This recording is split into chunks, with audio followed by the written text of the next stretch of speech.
दोस्तों स्टडी 91 के YouTube channel पर आप सभी का बहुत बहुत स्वागत है। दोस्तों बहुत दिनों से आप सभी की डिमांड आ रही थी कि सर प्लीज करंट अफेयर का सेशन स्टार्ट कर दिया जाए, तो चलिए अब शुरू हो चुका है करंट अफेयर का सीरीज। और शुरुआत कर रहा हूं मैं दोस्तों उत्तर प्रदेश के करंट अफेयर से मात्र एक वीडियो में। जी हां दोस्तों, मात्र एक वीडियो में मैं यूपी पीसीएस के रिगार्डिंग आपको पूरे के पूरे करंट अफेयर्स देने चल रहा हूं। तो देखते हैं कि आपकी तैयारी कितने बेहतर ढंग पर हो पाई और बहुत सारी चीजों को बारे में आपको पता चल पाएगा इस सिंगल वीडियो को देखने के बाद। देखिए बहुत सारी चीजें यहां पर लिखी हुई हैं कि उत्तर प्रदेश के किन किन उत्पादों को जीआई टैग मिला, लखनऊ में जो टेक्सटाइल पार्क को मंजूरी दिया गया उससे संबंधित सवाल कैसे बन सकते हैं, देश का पहला रोपवे का उद्घाटन किया गया मोदी जी के द्वारा वाराणसी में, वहां कौन कौन से सवाल बन सकते हैं, किस तरह से आपसे सवाल पूछे जा सकते हैं। डबल डेकर हाईवे बन रहा है, जी हां दोस्तों, नोएडा और ग्रेटर नोएडा के बीच में दोस्तों डबल डेकर हाईवे बन रहा है, तो वहां कैसे सवाल बन सकते हैं। एशिया की सबसे बड़ी पेन फैक्ट्री का उद्घाटन योगी आदित्यनाथ जी ने किया, यह उद्घाटन कहां पर हुआ, किसके द्वारा बनाया जा रहा है, कितनी लागत आ रही है, इस तरह के बहुत सारे सवाल आज की क्लास में हम कवर करने वाले हैं। तो चलिए देखते हैं कि आपकी तैयारी कितने बेहतर स्तर पर हो पाई है। ठीक है, चलिए याद रखिएगा दोस्तों स्टडी 91 के प्लेटफॉर्म से हमारा फाउंडेशन बैच लॉन्च चुका है। ये एनसीईआरटी कम फाउंडेशन बैच है। इस बैच को ज्वाइन करने के बाद आपकी तैयारी बहुत ही बेहतर लेवल पर हो पाएगी, क्योंकि जीरो लेवल से लेकर एडवांस लेवल तक की तैयारी कराई जा रही है। अलग अलग विषय के लिए अलग अलग फाउंडेशन बैच बनाए गए हैं। ये हमारा हेल्पलाइन नंबर है, कॉल करके आप संपर्क कर सकते हैं। सीधे आते हैं दोस्तों अपने सवालों पर, बहुत ध्यान से देखिएगा। अभी हाल ही में चर्चा में रहा दोस्तों कि उत्तर प्रदेश में 10 उत्पादों को जीआई टैग मिला। जीआई टैग तो बहुत इंपॉर्टेंट होता है, वो भी जब 10 आइटम को जीआई टैग मिल जाए एक बार में, तो क्या कहना भाई, जबरदस्त। अब देखिए सवाल क्या क्या बन सकता है कि जीआई टैग कब दिया गया। अगर सवाल आए तो याद रखिएगा 31 मार्च 2023 को। जी हां दोस्तों, इसकी घोषणा कब हुई, 31 मार्च 2023 को यह जो है जीआई टैग दिया गया। और देश में केवल 10 नहीं दोस्तों, कुल 33 उत्पादों को जीआई टैग दिया गया। उस 33 में से 10 तो केवल कहां के थे दोस्तों, उत्तर प्रदेश के थे। बहुत बड़ा अचीवमेंट है। ठीक है, भारत में इतने सारे राज्य हैं और 33 उत्पादों को जीआई टैग मिला। उस 33 में से 10 भारत के अंदर उत्तर प्रदेश का हो, तो अपने आप में बहुत बड़ा आंकड़ा है। याद रखिएगा 33 में से 10 अकेले उत्तर प्रदेश को जीआई टैग मिला है। अगर एक सवाल और पूछ सकता है कि उत्तर प्रदेश के कुल कितने ऐसे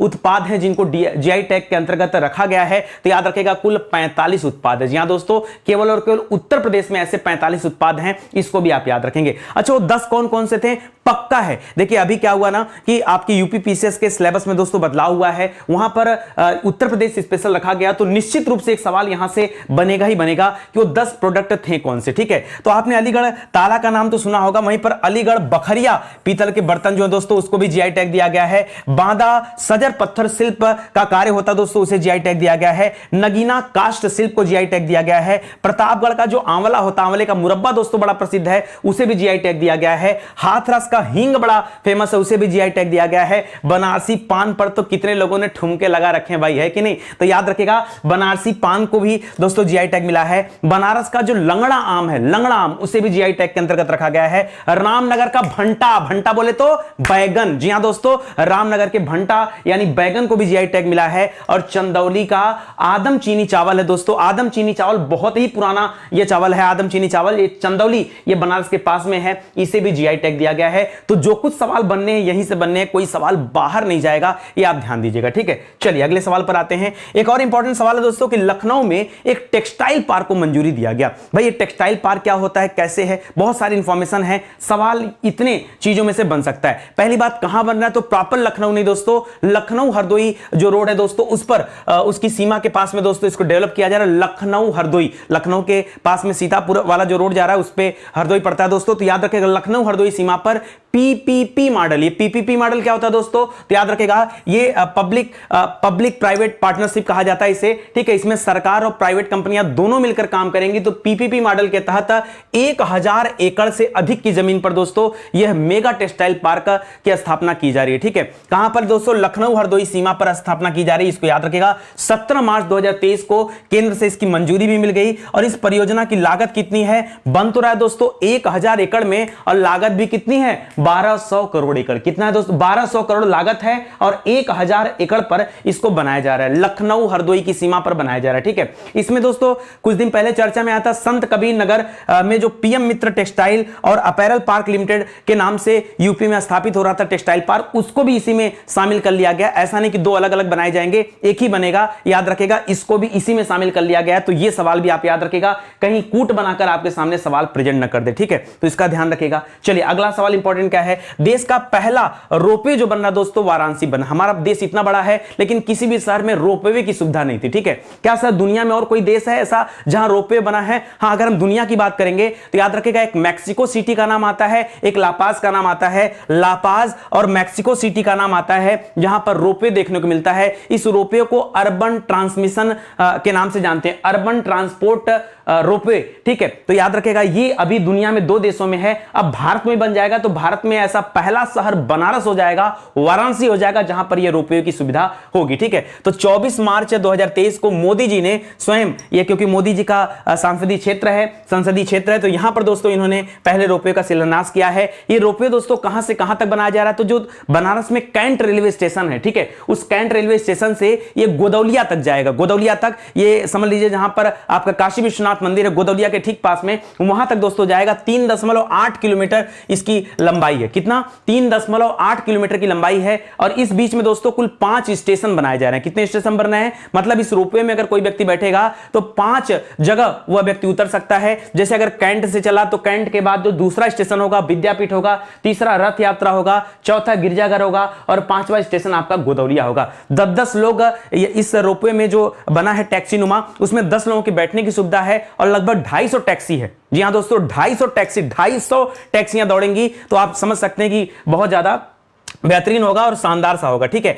HAM, यहां पर एक शब्द लिखा है HAM, ये क्या होता है? इसको कहते हैं हाइब्रिड एनुअल मोड। क्या कहते हैं? Hybrid annual mode. इस मॉडल पर दोस्तों इस परियोजना को 3 वर्ष में पूरा किया जाएगा। तो अभी तक आपने सुना होगा PPP मॉडल या अलग अलग मॉडल सुना होगा, लेकिन हाइब्रिड एनुअल मोड का नाम नहीं सुना होगा, तो इसको भी आप याद रखिएगा। इसी तरह का सवाल परीक्षा में पूछ दिया जाता है। एक चीज और, इस रोपवे का जो सिस्टम है इसको कौन डेवलप कर रहा है, कौन सी कंपनी बना रही है? तो याद रखिएगा यहां पर स्विट्जरलैंड की एक कंपनी है। किस देश की? स्विट्जरलैंड की कंपनी है, नाम है बर्थोलेट। क्या नाम है दोस्तों? बर्थोलेट कंपनी का नाम है, तो इसे भी आप याद रखेंगे, ठीक है। इस तरह से सवाल आएंगे परीक्षा में। आप ध्यान दीजिए, जो मैं पढ़ा रहा हूं एकदम फिल्टर करके मैटर दे रहा हूं, एकदम क्रीम आइटम आपको दे रहा हूं, बस देखते चलिए, ठीक है। देश का पहला डबल डेकर एक्सप्रेसवे बन रहा है दोस्तों। हमने डबल डेकर ट्रेन का नाम सुना था, हमने डबल डेकर बस का नाम सुना था, लेकिन डबल डेकर एक्सप्रेसवे का नाम शायद आपने नहीं सुना होगा। ये नोएडा और ग्रेटर नोएडा के बीच में दोस्तों बनाया जा रहा है ये डबल डेकर एक्सप्रेस। देश का पहला डबल डेकर एक्सप्रेसवे होगा। ये अभी डिसाइड नहीं हुआ कि ये 6 लेन का होगा या 8 लेन का होगा, लेकिन कंफर्म है कि 6 लेन या 8 लेन का ये बन सकता है। ये नोएडा और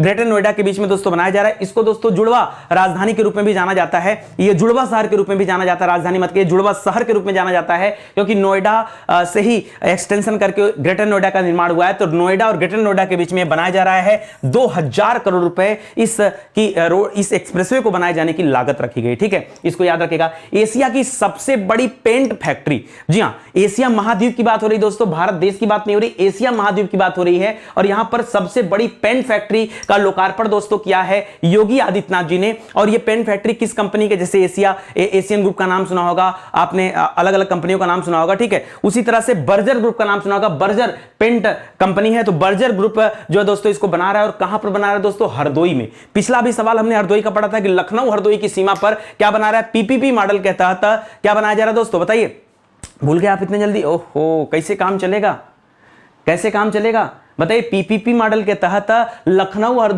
हरदोई की सीमा पर 1000 एकड़ के क्षेत्रफल में दोस्तों बसाया जा रहा था। 1200 करोड़ रुपए सरकार खर्चा कर दी और आप नाम भूल जा रहे हैं। बताइए, सोच समझ के जवाब दीजिए। चलिए कमेंट करना शुरू करिए। तो याद रखिएगा बर्जर ग्रुप ने हरदोई में, जी हां दोस्तों, हरदोई में इसका जो है रखा है, शिलान्यास किया जा रहा है यहां पर योगी आदित्यनाथ के द्वारा। हरदोई में दोस्तों एक औद्योगिक क्षेत्र है, हर जगह का अलग अलग औद्योगिक क्षेत्र होता है। जैसे गीडा गोरखपुर में है, उसी तरह से नैनी इलाहाबाद प्रयागराज में है, उसी तरह से जो हरदोई है वहां सांडिला औद्योगिक क्षेत्र है। तो ये सवाल भी आपसे परीक्षा में पूछ सकता है कि सांडिला औद्योगिक क्षेत्र ये कहां पर है? ऑप्शन दे सकता है, प्रयागराज में, हरदोई में, आपके जो है गोरखपुर में, या फिर लखनऊ में। तो ये सवाल आप याद रखेगा। संडिला औद्योगिक क्षेत्र जो है ये आपके हरदोई में पड़ता है। तो वहीं पर दोस्तों 37 एकड़ में बर्जर ग्रुप जो है एशिया की सबसे बड़ी पेन फैक्ट्री बनाया जा रहा है यहां पर। और लागत इसकी कितना होगा दोस्तों? तो लगभग 1000 करोड़ इसकी लागत होगी, ठीक है। तो लोगों को रोजगार वगैरह भी मिलेगा। चलिए आगे बढ़ते हैं दोस्तों, अगला सवाल देखते हैं। अगला सवाल दे रहा है दोस्तों कि अयोध्या में ग्रीनफील्ड टाउनशिप जो है बनाई जा रही। ग्रीनफील्ड टाउनशिप, जी हाँ, अयोध्या में जब से राम मंदिर बनना शुरू हो गया उसके बाद से अयोध्या का विकास जोर शोर से किया जा रहा है दोस्तों, जबरदस्त तरीके से किया जा रहा है। यहां पर दोस्तों एक ग्रीनफील्ड टाउनशिप बनाई जा रही है। जिस तरह से गुजरात में साबरमती नदी जहां पर है, साबरमती की तर्ज पर दोस्तों अयोध्या में यह ग्रीनफील्ड टाउनशिप विकसित किया जा रहा है। पहले चरण में, अच्छा कई चरण में काम किया जाएगा। पहले चरण में 583 एकड़ क्षेत्रफल में इसको बसाए जाने की योजना रखी गई है। और एक चीज और याद रखेंगे दोस्तों, इस परियोजना के तहत, इस नव्य अयोध्या परियोजना के तहत, नव्य मतलब नई अयोध्या बनाई जा रही। नई अयोध्या परियोजना के अंतर्गत हाईवे के किनारे 2 गांव, जिसमें एक गांव का नाम है सहनवाजपुर और दूसरे गांव का नाम है माझा बरहटा गांव। जी हां दोस्तों, सहनवाजपुर और माझा बरहटा गांव में दोस्तों इसको प्रस्तावित किया गया है, इस टाउनशिप को प्रस्तावित किया गया, तो इसको याद रखिएगा। एक चीज और जो यहां पर इंपॉर्टेंट है, इस ग्रीनफील्ड टाउनशिप को वैदिक सिटी कहा जा रहा है। तो ये भारत की पहली वैदिक सिटी होगी दोस्तों। ये जबरदस्त सवाल है, इसको भी याद रखिएगा। भारत की पहली वैदिक सिटी, ये वैदिक सिटी दोस्तों किसकी तर्ज पर होगा? तो अहमदाबाद में गिफ्ट सिटी का नाम सुना होगा, उसी की तर्ज पर दोस्तों इसको भी डेवलप किया जा रहा है। इसको भी आपको ध्यान रखना है, ठीक है। तो इतने पॉइंट में से कुछ ना कुछ तरीके से आपके सामने सवाल आएंगे परीक्षा में, आप देख लीजिएगा खोल करके, तो आपको समझ में आ जाएगा, ठीक है। चलिए आगे बढ़ते हैं। लिख रहा वन फैमिली वन आइडेंटिटी। जी हां दोस्तों, एक फैमिली, एक परिवार का एक आइडेंटिटी हो, इसके लिए दोस्तों एक यहां पर एक पोर्टल लॉन्च किया गया। ये उत्तर प्रदेश सरकार के द्वारा लॉन्च किया गया दोस्तों। और इसको लॉन्च करने के पीछे जो सबसे बड़ा उद्देश्य था, वो उद्देश्य था कि मुफ्त और सस्ता राशन दोस्तों लोगों को उपलब्ध कराना, वो भी ऐसे लोगों को उपलब्ध कराना जिनके पास राशन कार्ड नहीं है। जी हां दोस्तों, ऐसे लोगों को मुफ्त और सस्ता राशन उपलब्ध कराना जिनके पास राशन कार्ड नहीं है, या सरकारी योजनाओं तक ऐसे लोगों की आसानी से पहुंच बनाना। उसीलिए दोस्तों यह one district one identity portal को लॉन्च किया गया उत्तर प्रदेश सरकार के द्वारा। तो परीक्षा में पूछ सकता है कि भाई ये पोर्टल किसके द्वारा लॉन्च किया गया, किस सरकार के द्वारा लॉन्च किया गया, या किस प्रदेश में लॉन्च किया गया, तो आपको ये चीजें भी याद रखनी है। अगला दे रहा है उत्तर प्रदेश में वन डिस्ट्रिक्ट वन स्पोर्ट्स। जी हां दोस्तों, जिस तरह से हमारा ओडीओपी चल रहा था, वन डिस्ट्रिक्ट वन प्रोडक्ट चल रहा था, यानी एक जिला एक उत्पाद। उत्तर प्रदेश में कुल 75 जिले हैं और उन 75 जिलों में दोस्तों कुल 75 उत्पादों को चुना गया है और उसको बड़े पैमाने पर सरकार क्या कर रही, प्रोत्साहित कर रही है। मेलों में दोस्तों उसका जो है कैंप लगाया जा रहा है ताकि लोग जाने कि कौन कौन सा जिला किस चीज के लिए जाना जाता था। तो ओडीओपी एक सफल कार्यक्रम रहा है। उसी को ध्यान में रखते हुए योगी आदित्यनाथ जी ने यहां पर क्या लॉन्च किया, ओडीओपी की तर्ज पर वन डिस्ट्रिक्ट वन स्पोर्ट, यानी एक जिला एक खेल, एक जिला एक खेल, ताकि हर जिले में दोस्तों खेल को प्रोत्साहन दिया जा सके। तो उन खेलों का चुनाव हो रहा है, तो इसको भी याद रखेगा। वही लिख रहा है यहां पर कि ओडीओपी की तर्ज पर वन डिस्ट्रिक्ट वन स्पोर्ट्स यानी ओडीओएस कार्यक्रम शुरू किया गया। और इसमें कुल कितने खेलों का चुनाव किया गया, परीक्षा में पूछ सकता है कि ओडीओएस के तहत कितने खेलों का चुनाव किया गया, तो क्या बताओगे, 14 खेलों का। कितने खेलों का, 14 खेलों का दोस्तों चुनाव कराया गया है। उन 14 खेलों को चुना गया है। इन 14 खेलों को देखा जाएगा कि उत्तर प्रदेश के किस किस जिले में कौन कौन सा खेल ज्यादा प्रभावी है, वहां पर ज्यादा युवा जो है दोस्तों उस खेलों से जुड़ पाते हैं, तो उसका चुनाव किया जाएगा। हालांकि अपने तरफ से सरकार ने कुछ आंकड़े भी जारी किए हैं, तो मैं बताना चाहूंगा दोस्तों उन 75 जिलों में से किस तरह से पहचान किया गया। जैसे प्रयागराज की पहचान दोस्तों लॉन टेनिस के रूप में हुई है। जी हां दोस्तों, अब सवाल कैसे आ सकता है परीक्षा में, ऐसे पूछ सकता है कि बताइए कबड्डी के लिए उत्तर प्रदेश में कबड्डी के लिए किस जिले का चुनाव किया गया, ओडीओएस के तहत किस जिले का चुनाव किया गया, तो क्या बताएंगे, कबड्डी के लिए किसका चुनाव हुआ है, कन्नौज का चुनाव हुआ है। किसका हुआ दोस्तों, कन्नौज का चुनाव हुआ है। उसी तरह से शूटिंग के लिए दोस्तों बांदा का चुनाव हुआ है। लॉन टेनिस के लिए प्रयागराज का चुनाव हुआ है। टेबल टेनिस के लिए दोस्तों आगरा और कानपुर दोनों का चुनाव हुआ है। सर लखनऊ के लिए किसका चुनाव किया गया भैया, लखनऊ के लिए हॉकी का चुनाव किया गया है। ठीक है, लखनऊ में किस खेल को चुना गया, हॉकी को चुना गया। उसी तरह से तीरंदाजी के लिए सोनभद्र और ललितपुर को चुना गया। मुक्केबाजी के लिए बुलंदशहर और कुशीनगर को चुना गया। यह आंकड़ा आपको याद रखना पड़ेगा, चाहे जैसे याद करिए। भारोत्तोलन के लिए दोस्तों बिजनौर और मिर्जापुर को रखा गया। तैराकी के लिए पीलीभीत को रखा गया और फुटबॉल के लिए हाथरस को रखा गया। जी हां दोस्तों, फुटबॉल के लिए किसे रखा गया, हाथरस को रखा गया। अब कुछ छोटा मोटा ट्रिक मैं चाहूं तो बना के दे सकता हूं। जैसे फुटबॉल पूछ रहा है, तो फुटबॉल दोस्तों हालांकि पैर से खेला जाता है, लेकिन आपको हाथ याद रखना है। ठीक है, खेला जाता है पैर से, लेकिन याद रखना हाथ से, तो याद रखेगा हाथरस हो जाएगा। उसी तरह से तैराकी के लिए पीलीभीत दे रहा है दोस्तों। पीलीभीत में गोमती नदी है, तो वहां तैरना आप जानिए। ठीक है, तो याद रखेगा तैराकी हाकी के लिए पीलीभीत, उसी तरह से भारोत्तोलन के लिए मिर्जापुर, मिर्जापुर में बड़े बड़े पहाड़ हैं तो बड़े बड़े चट्टानों को लेकर भारोत्तोलन करिए, ठीक है, भारोत्तोलन, और बिजनौर भी याद रखेगा साथ में, ठीक है। इस तरह से आप याद रखें। मुक्केबाजी में बुलंदशहर, एक बुलंद मुक्का मारेंगे फट जाएगा चेहरा, ठीक है, तो बुलंदशहर को चुना गया है और कुशीनगर को चुना गया है। कुशीनगर में जैसे गौतम बुद्ध जी ने निर्वाण प्राप्त किया था, जब मुक्का लगेगा तो आदमी को निर्वाण प्राप्त हो ही जाएगा। तो इस तरह से आप छोटे मोटे ट्रिक बनाकर इसको याद रख सकते हैं। इसी तरह से कुश्ती के लिए तो ढेर सारे जिलों का चुनाव हुआ। कुश्ती में आजमगढ़ का भी चुनाव किया गया, कुश्ती के लिए बनारस का भी चुनाव किया गया, कुश्ती के लिए गोरखपुर का भी चुनाव किया गया, देवरिया का, महाराजगंज का, चंदौली का, बागपत का, यानी इतने सारे डिस्ट्रिक्ट में दोस्तों कुश्ती बड़ी प्रसिद्ध है यहां पर, इसलिए कुश्ती का चुनाव हुआ है। हाकी के लिए प्रतापगढ़, रायबरेली, लखनऊ, गाजियाबाद, फर्रुखाबाद, हरदोई, बरेली, मऊ, देखिए रायबरेली बरेली दोनों का चुनाव हुआ है, बरेली और रायबरेली दोनों का चुनाव हुआ हाकी के लिए, ठीक है। बाकी मऊ, मुरादाबाद और बलरामपुर, ठीक है। बाकी के जो जिले बचे हैं दोस्तों वहां पर एथलेटिक्स का चुनाव हुआ है। एथलेटिक्स कुल 14 खेल हैं तो याद रखिएगा वहां एथलेटिक्स का चुनाव हुआ है, तो वो भी आंकड़ा यहां पर मैं आपको देना चाहूंगा, जरा देखिएगा ध्यान से, ठीक है। यहां देखिए एथलेटिक्स का चुनाव हुआ है तो लिख रहा है जौनपुर, भदोही, गाजीपुर, बलिया, बस्ती, अयोध्या, जो हमारा अयोध्या है यहां पर भी एथलेटिक्स का चुनाव हुआ है। कौशाम्बी, ये इलाहाबाद के पास में, यहां भी एथलेटिक्स का चुनाव हुआ, जबकि इलाहाबाद प्रयागराज को लॉन टेनिस के लिए चुना गया, ठीक है। संत कबीर नगर, सिद्धार्थ नगर, इसको याद रखेगा, संत कबीर नगर में इसको चुना गया, जबकि आपने पीछे कुशीनगर पढ़ा वहां मुक्केबाजी की बात किया था, याद हो गया ना आपको, बड़े आसानी से याद हो जाएगा। बुलंदशहर में बुलंद मुक्का मारना है तो आदमी कहां चला जाएगा, कुशीनगर, तो याद रखेगा इन चीजों को। चलिए आगे बढ़ते हैं दोस्तों। विश्व भारती सम्मान अभी दिया गया। विश्व भारती सम्मान दोस्तों संस्कृत विषय, संस्कृत भाषा में दिया जाने वाला यह उत्तर प्रदेश का सर्वोच्च सम्मान है, सबसे बड़ा सम्मान है विश्व भारती सम्मान। और इसे किसे दिया गया है तो इलाहाबाद विश्वविद्यालय के प्रोफेसर थे दोस्तों, संस्कृत विभाग के पूर्व विभागाध्यक्ष थे और प्रोफेसर थे, नाम है हरिदत्त शर्मा। क्या नाम है दोस्तों, हरिदत्त शर्मा नाम है, उन्हें यह पुरस्कार दिया गया है। यह संस्कृत संस्थान की तरफ से पुरस्कार दिया जाता है और इसमें अंग वस्त्र दिया जाता है व्यक्ति को और 5,01,000 रुपए भी दिए जाते हैं, ठीक है। इसमें पुरस्कार राशि कितनी होती है, 5,01,000 रुपए पुरस्कार राशि होती है। किसे दिया गया है तो हरिदत्त शर्मा जी को दिया गया, जो इलाहाबाद विश्वविद्यालय के संस्कृत के विभागाध्यक्ष थे दोस्तों और पूर्व में प्रोफेसर भी रह चुके हैं, इसे भी याद रखेंगे, ठीक है। याद रखिएगा स्टडी 91 के प्लेटफॉर्म से बहुत सारी किताबें भी लॉन्च हुई हैं, ठीक है। जैसे हमारे कंटेंट अगर आपको पसंद आते हैं तो एक मौका दीजिए, हमारी किताबों को देखिए लेकर के, आपको समझ में आएगा कि वाकई क्वालिटी कंटेंट होती है इन किताबों में। एक मौका दीजिए, जुड़िए, हमारा हेल्पलाइन नंबर है। बाकी किताबें दोस्तों अमेजन, फ्लिपकार्ट, हमारे वेबसाइट, एप्लीकेशन, मार्केट में हर जगह अवेलेबल है, बहुत आसानी से आप जहां से चाहें वहां से ले सकते हैं, ठीक है। चलिए आगे बढ़ते हैं। उत्तर प्रदेश में खेल सम्मान, देखिए खेल वाले जितने भी चीजें उनको मैंने समराइज कर लिया। अब उत्तर प्रदेश में जो खेल सम्मान दिया गया, उत्तर प्रदेश के मुख्यमंत्री योगी आदित्यनाथ जी ने खेल सम्मान दिया। कब दिया तो उत्तर प्रदेश स्थापना दिवस मनाया जा रहा था 24 जनवरी को। सवाल यह भी आ सकता है कि उत्तर प्रदेश का स्थापना दिवस कब मनाया जाता है, तो याद रखेगा 24 जनवरी को उत्तर प्रदेश अपना स्थापना दिवस मनाता है और उसी दिन योगी आदित्यनाथ जी ने घोषणा किया इस खेल सम्मान की। और इस खेल सम्मान में दो तरह के खेल सम्मान होते हैं, एक रानी लक्ष्मीबाई सम्मान है, रानी लक्ष्मीबाई सम्मान है, और लक्ष्मण सम्मान है, और 2-2 साल का पुरस्कार वितरण किया गया दोस्तों। एक तो 2020-21 के लिए किया गया, 2020-21 के लिए किया गया, दूसरा 2021-22 के लिए भी किया गया, और 2 वर्ग में किया गया, सामान्य वर्ग और वेटरनल वर्ग, ठीक है। ये 2 वर्गों में चुनाव हुआ है। तो चलिए देखते हैं क्या क्या लिख रहा है यहां पर।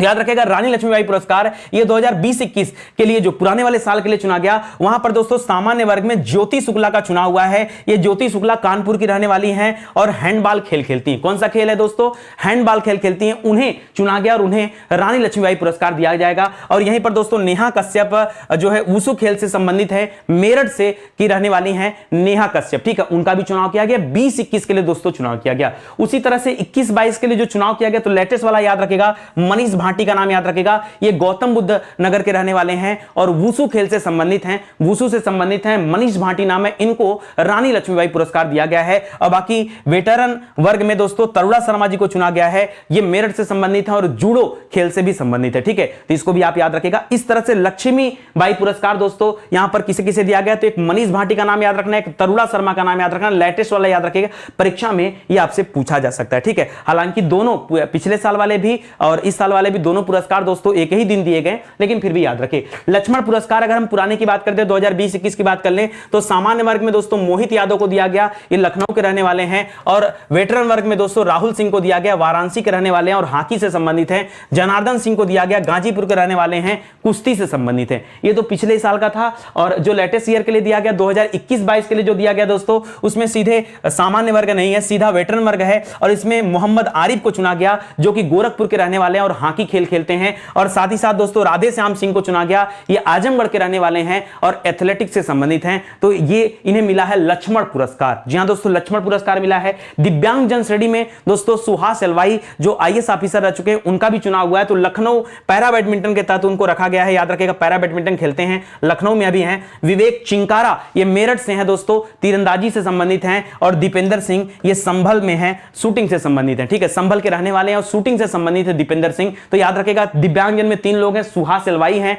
विवेक चिंकारा हैं और दीपेंद्र सिंह हैं। ठीक है, ये 3 लोग हैं, तीनों लोगों का नाम आपको याद रखना है। ठीक है, इसी तरह से दोस्तों एक नई खेल नीति भी दोस्तों सरकार ने बनाई है। तो उत्तर प्रदेश में नई खेल नीति आ रही है 2023 में। ये नई खेल नीति क्या है? जिस तरह से भारत में भारतीय खेल प्राधिकरण है, उसी तरह से उत्तर प्रदेश चाह रहा है कि एक राज्य खेल प्राधिकरण हमारे यहां पर होना चाहिए। तो राज्य खेल प्राधिकरण का दोस्तों गठन किया जाएगा इस नई खेल नीति के तहत। ठीक है, क्या गठन किया जाएगा? राज्य खेल प्राधिकरण का गठन किया जाएगा, याद रखिएगा। और इसके माध्यम से, इस राज्य खेल प्राधिकरण के माध्यम से हमारे राज्य के अंतर्गत जितने भी निजी खेल एकेडमियां हैं और जितने भी स्कूल कॉलेज हैं, उनको भी दोस्तों खेलों से जोड़ा जाएगा। प्लस दोस्तों यहां पर एक इस नई खेल नीति में भी कहा गया कि जितने भी स्कूल हैं वहां पर 40 मिनट का समय निकाला जाएगा, उसमें बच्चों को खेल खिलाया जाएगा, योग कराया जाएगा या फिर उनके शारीरिक शिक्षा पर काम किया जाएगा। 40 मिनट का समय हर एक स्कूलों में निकाला जाएगा, जिसमें योग कराया जाएगा, खिलाया जाएगा और शारीरिक शिक्षा पर काम किया जाएगा, याद रखेगा। राज्य में खेलों के लिए दोस्तों एक 10 करोड़ रुपए का एक फंड भी बनाया जा रहा है। ठीक है,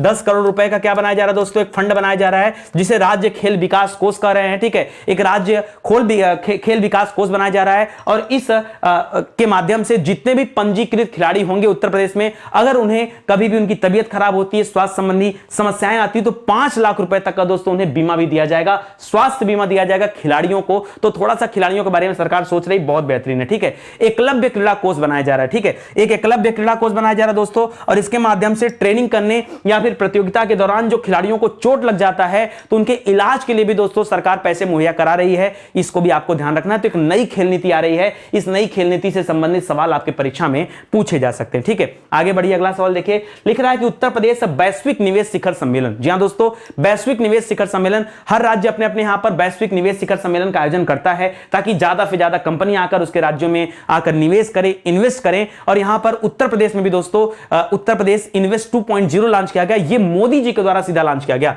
लखनऊ में दोस्तों इसका आयोजन किया गया था 10 से 12 फरवरी 2023 को। मोदी जी ने यहां पर इन्वेस्ट 2.0 लॉन्च किया था। और इसमें कितने देशों ने हिस्सा लिया? तो कुल 41 देशों में। मोस्ट इंपॉर्टेंट सवाल है, याद रखेगा, कुल 41 देशों के 400 से अधिक प्रतिभागी इसमें शामिल हुए। और ये 41 के अलावा याद रखेगा यहां पर 10 भागीदार देशों के राजनयिकों के साथ साथ उस देश के जो प्रमुख कंपनियां थी उनके सीईओ भी दोस्तों यहां पर शामिल हुए। तो एक तो 41 देश भागीदार थे, 41 देश प्रतिभागी थे और 10 भागीदार देश थे। ये दोनों पॉइंट आप याद रखिएगा, मुझे उम्मीद है कि आपसे आपकी परीक्षा में जरूर पूछा जाएगा। अच्छा, एक चीज यहां पर नया हुआ है कि जो स्थानीय व्यवसायी थे और उद्यमी थे उन्हें आकर्षित करने के लिए यहां पर पहली बार एक जिला स्तरीय निवेशक सम्मेलन का आयोजन किया गया। जिला स्तरीय निवेशक सम्मेलन का आयोजन किया गया और इसमें पहले जिले के रूप में दोस्तों बाराबंकी का चुनाव किया गया। लखनऊ के पास में बाराबंकी है, बाराबंकी को दोस्तों यह चुनाव किया गया। यह पहला जिला स्तरीय एक तरह का निवेशक सम्मेलन था ताकि लोग छोटे छोटे जिले में भी आकर दोस्तों निवेश करें। तो इसमें यह टॉप पर है। इस सम्मेलन में दोस्तों 33.50 लाख करोड़ रुपए निवेश किए जाने का दोस्तों प्रस्ताव रखा गया है कि इतना हमारे राज्य में इन्वेस्टमेंट होगा, इसको याद रखेगा। अच्छा, अब सवाल यहां पर टेक्निकल कैसे पूछ सकता है परीक्षा में, वो सुनिएगा जरा ध्यान से। 2 तरह के सवाल बनते हैं। अब सारे लोग आ गए भाई, 41 कंट्री आ गई, 10 प्रतिभाग आ गए, सब लोग आ गए, देश विदेश के सीईओ आ गए, बड़ी बड़ी कंपनियां आ गई और वहां पर लोगों ने अपने अपने प्रस्ताव रखे कि चलिए हम उत्तर प्रदेश में इन्वेस्टमेंट करेंगे। अब बात यहां पर यह आता है कि इन्वेस्टमेंट सबसे ज्यादा कहां पर होगा, उत्तर प्रदेश के किन किन जिलों में दोस्तों सबसे ज्यादा इन्वेस्टमेंट होगा। इसके लिए भी एक आंकड़ा आया। तो कुल निवेश प्रस्ताव का सर्वाधिक 27% दोस्तों कहां निवेश हो रहा है? ये गौतम बुद्ध नगर नोएडा, जी हां दोस्तों, गौतम बुद्ध नगर नोएडा में इन्वेस्टमेंट किया जा रहा है। 8% इन्वेस्टमेंट दोस्तों आगरा में हो रहा है और 3.6% इन्वेस्टमेंट कहां पर हो रहा है दोस्तों? आपके गाजियाबाद में हो रहा है। तो इस तरह से आप देख सकते हैं कि ज्यादा से ज्यादा इन्वेस्टमेंट ये दिल्ली एनसीआर वाला जो बेल्ट है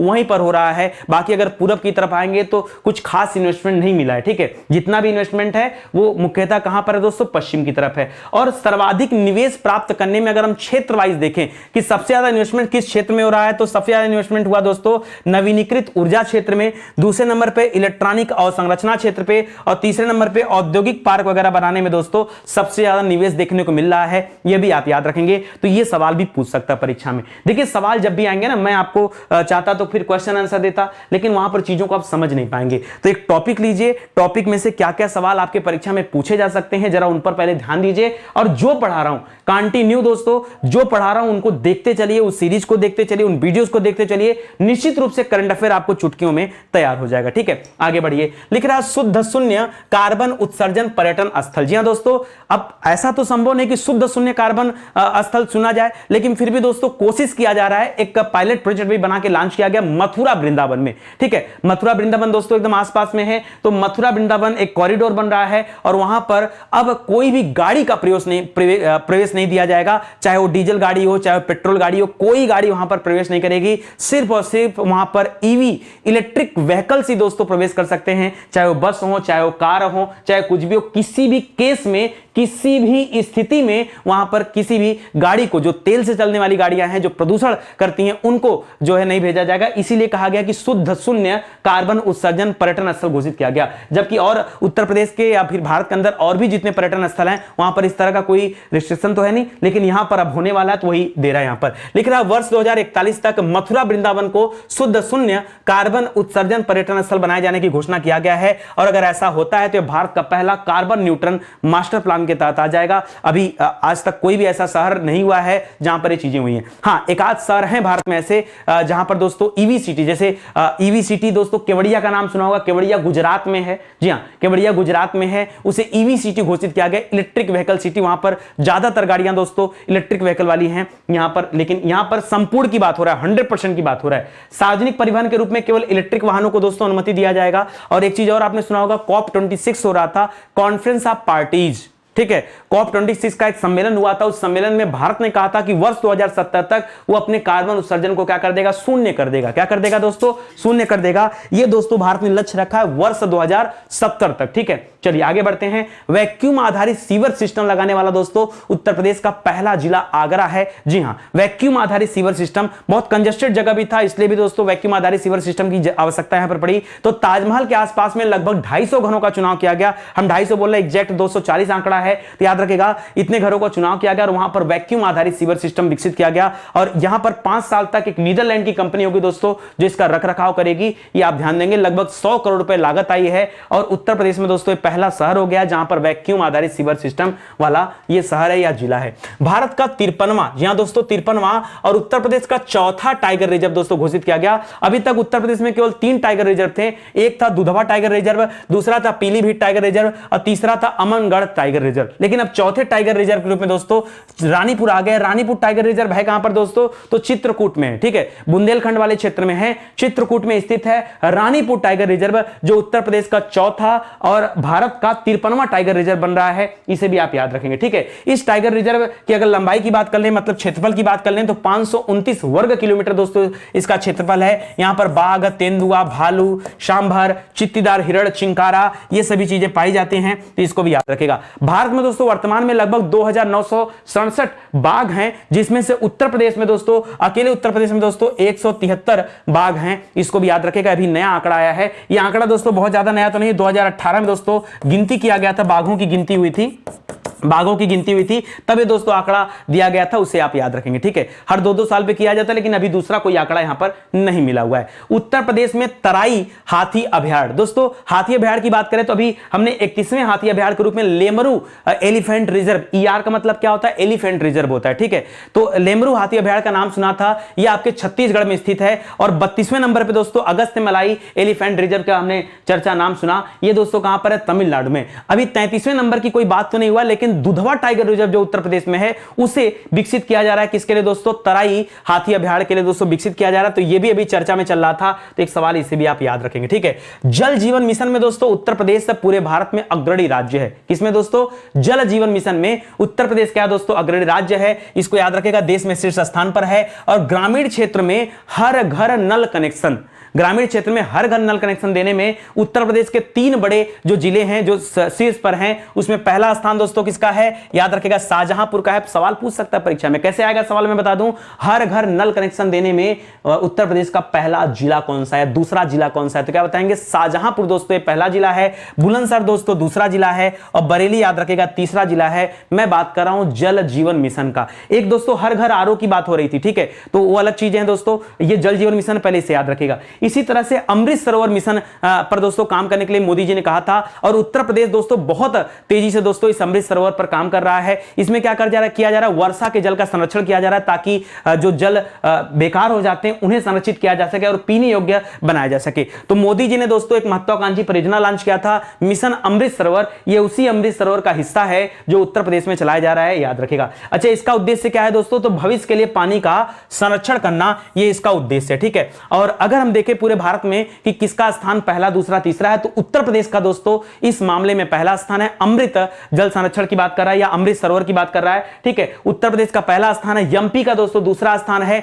जम्मू कश्मीर, जी हां दोस्तों, जम्मू कश्मीर का दोस्तों तीसरा स्थान है। राजस्थान का चौथा स्थान है और तमिलनाडु का पांचवां स्थान है। उसी तरह से दोस्तों ये अमृत सरोवर पर जो काम हो रहा है उत्तर प्रदेश में, अगर हम वहां पे जिलों की बात कर दें कि भाई कौन कौन से जिले ऐसे हैं जो अमृत सरोवर के तहत दोस्तों बहुत तेजी से काम कर रहे हैं, तो नंबर 1 पर दोस्तों उत्तर प्रदेश में लखीमपुर खीरी का नाम आता है, नंबर 1 पर। नंबर 2 पर गोरखपुर का नाम आता है, और नंबर 3 पर प्रतापगढ़ का नाम आता है। नंबर 1 पर लखीमपुर खीरी, नंबर 2 पर गोरखपुर, और नंबर 3 पर प्रतापगढ़ का नाम आता है, अगर हम अमृत जल सरोवर की बात करें तो। ऊपर हमने पढ़ा जल जीवन मिशन के बारे में, वहां पहले नंबर पे दोस्तों शाहजहांपुर का नाम आता है, दूसरे नंबर पे बुलंदशहर का नाम आता है, तीसरे नंबर पर बरेली का नाम आता है, याद रखेंगे, ठीक है। मोस्ट इंपॉर्टेंट सवाल हैं और इसको जरूर से याद कर लीजिए, कैसे भी याद कर लीजिए, पीडीएफ भी आपको दे दूंगा मैं, परेशान मत होइए, पहले पढ़ते चलिए आप यहां पर, ठीक है। आगे बढ़िए, अगला लिख रहा है दोस्तों बुंदेलखंड एक्सप्रेसवे का दोस्तों उद्घाटन किया गया। यह उद्घाटन मोदी जी ने किया। कहां से किया? तो जालौन जिलों में दोस्तों उरई तहसील पड़ती है, उस उरई तहसील के अंतर्गत